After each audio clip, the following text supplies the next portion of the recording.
I attempted to film another video earlier, which is part of the reason why it looks like absolute chaos behind me. I was trying to make some cookies and it just did not turn out.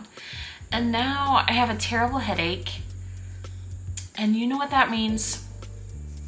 It means we need some soup. So I'm gonna show you how to make potato soup because that's one of my favorite kinds of soup. But we're gonna do it in the Instant Pot. I hated my Instant Pot for a long time because I didn't know how to use it very good. I'm getting better at it, and so today I'm going to attempt to use the saute feature on it. So we're gonna do the whole thing in the Instant Pot. I hope this works because I cannot handle another failed video attempt today. Let's make soup.